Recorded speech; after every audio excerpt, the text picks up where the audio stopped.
So the question is, can you sue your doctor for an informed consent violation? Technically, the answer is yes. But unfortunately, the reality of the situation is more likely no.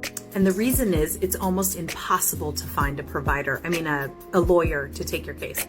And the reason for that is financial. There's no money in a case that is just an informed violation case. There literally has to be harm to either mother or baby in order for it to be worth it. And by saying worth it, I mean not just financially, but the amount of time and energy it takes to get through a case in the court system is significant. And I know this because of my work for the last 10 years with Improving Birth.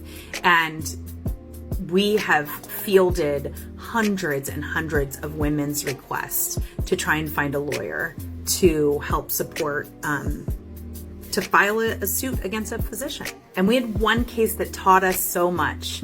It was one of the first cases we handled because there was a video evidence of the misbehavior.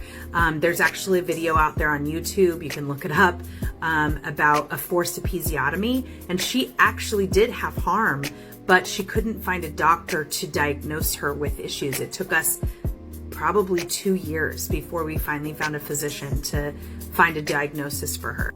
But it took us a year and a half and 80 lawyers before we found one to take the case. The physician was unbelievable in the video. I mean, just degrading and inappropriate beyond measure. And she begged him not to cut an episiotomy. She begged him multiple times not to cut an episiotomy. He decided to cut it anyways, and then went on, and you can actually hear it in the video, it's horrendous, cut her 12 times. Again, this was all caught on video, and it still took us a year and a half to find a lawyer to take the case. And it took 3 years in the court system for her to finally settle. And many states have a cap on how much a patient can collect. And at that time, I think in California, it was $250,000, but she didn't get anywhere near that. And lawyers take 40%, at least that's the average. So just saying to just sue them is just not practical. But what you can do is file a complaint with the medical board and file a complaint with the hospital. And when you file that complaint with the hospital, you're going to send it to a lot of people, not just one person. If you've had a different experience, I would love to know about it.